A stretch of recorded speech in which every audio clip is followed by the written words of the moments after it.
This is the best moments of the BBQ Central Show in 10 minutes or less. Ever wish you could re-listen to your favorite interview or segment?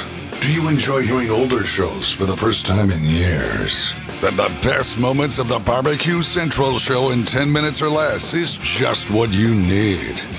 Thanks for listening and enjoy the show. Yes, thanks so much. Enjoy this show. I hope you do. And this show, I'm happy to tell you, is being brought to you by The Butcher Shop. Purveyors of highly sought after 100% Australian non-crossbred Wyvara 9 Plus biscuits, and as always, handpicked just for you. The Butcher Shop has been retailing the finest meats for more than 15 years. Every single week, they're shipping out competition quality meats to many of the biggest teams in the competition scene across the nation. Simply put, teams who use The Butcher Shop win, and they win often. Even if you're not a competitor, you still deserve the finer cuts. The Butcher Shop is shipping some of the finest prime, dry-aged Australian Wagyu and Japanese Wagyu steaks to people just like you and me who aspire to be the kings and queens of their cul-de-sac. The Butcher Shop always has Berkshire, Compart Duroc, Allegiance Duroc, and Prairie Fresh all-natural pork in stock. And again, it is always hand-picked just for you. Let's review the best competition briskets. Check. The best pork selection? Check. Giving you better overall options to cook in the backyard? Check. So you give the Butcher Shop a call today. 850-458-8782. That's 850-458-8782. You be sure to mention the BBQ Central Show. They're giving you 10% off your entire order, and they're going to do that each and every single time you call. You can also go check them out on Facebook, facebook.com/The Butcher Shop. Remember, shop is spelled S-H-O-P-P-E. The Butcher Shop, home of the 100% Australian non-crossbred Wyvara 9 Plus biscuits. And let's go catch up from 2009. Greg finally got caught up with one of my favorites, Teddy Reader. The fire is going to need to use more energy in order to keep whatever pit temperature you have defined for your cook.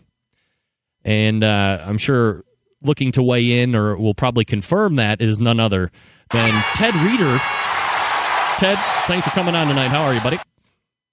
Good, Greg. How are you doing, man? Sorry, I missed you there. That's all right. Got a little sidetracked there. Yeah, well, we wanted to have you back on and talk a little winter grilling. I was just kind of covering a question that I was asked from a Twitter follower, Jake Alberts, who had mentioned or had asked, when is it, or does it ever get too cold to smoke anything effectively? And I said, well, as long as you're making certain allotments when you understand that it's cold out, your fuel is going to be consumed at a more rapid rate that really, aside from Antarctica or somewhere incredibly cold, it's probably never going to reach a degree, unless it's out of your comfort zone, to smoke effectively. What do you think about that?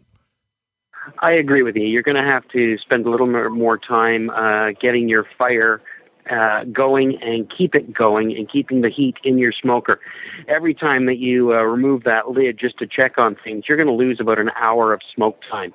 So you really have to smoke things that you're quite familiar with, and that your timing on how to do it, and then you go ahead and you work that way. You want to keep that lid closed and keep the fuel door closed as much as possible. That's the biggest key.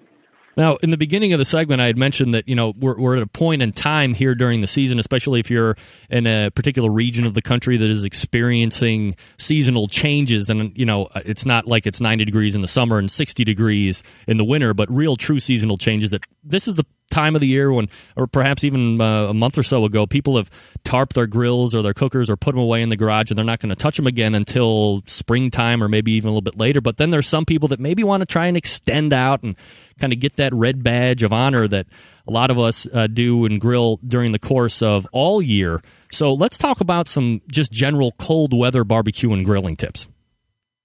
Okay, cold weather tips. One, you need a pair of long johns. That's number one, is you've got to be warm yourself.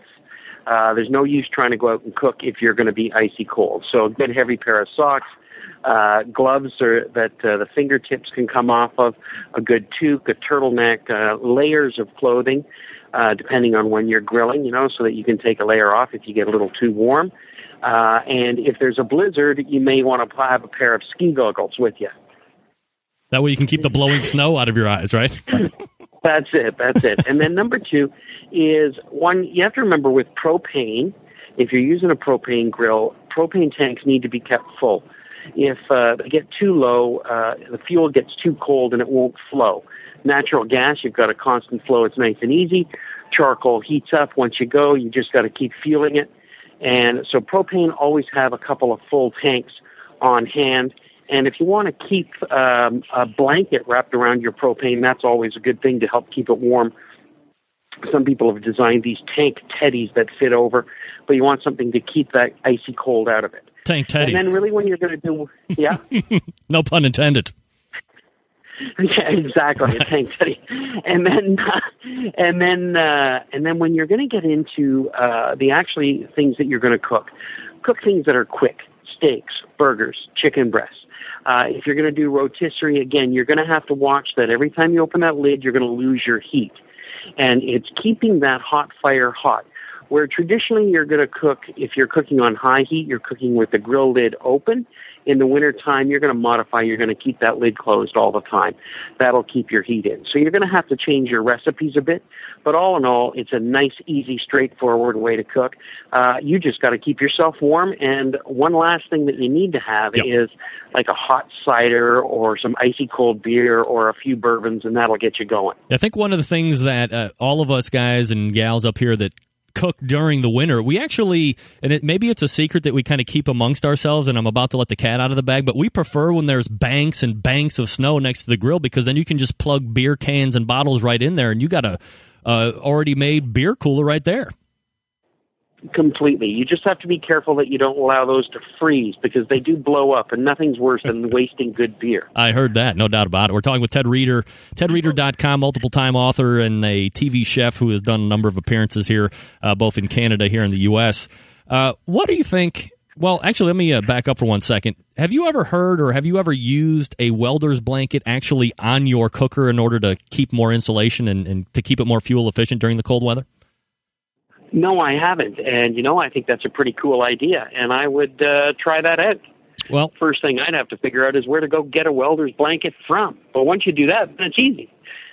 Well, credit goes to your Canadian sister there up, Daniel Domofsky from BBQ, who just kind of wrote that in. So we've seen, now I have seen some similar type, it's not a welder's blanket per se, but the company, the Barbecue Guru, makes a smoking jacket that goes over the Weber Smoky Mountain smokers in order to insulate it and keep some of the wind out during more of the harsher and more inclement weather conditions. So that's something that you could possibly take a look at as well. But are there any other must-have items for cold weather cooking before we move on to some recipes and stuff?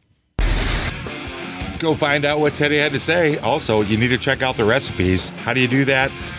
There is a link in today's show notes over at thebbqcentralshow.com. It's going to take you to the complete episode. Go check that out. Let me know what you think. How you do that? You get a hold of me, John, Jon, at thebbqcentralshow.com. I love to hear from you. I enjoy it. I like talking to you every week. And until next time, I'm the host. And I look forward to talking to you again soon. Thank you so much. Have a great week.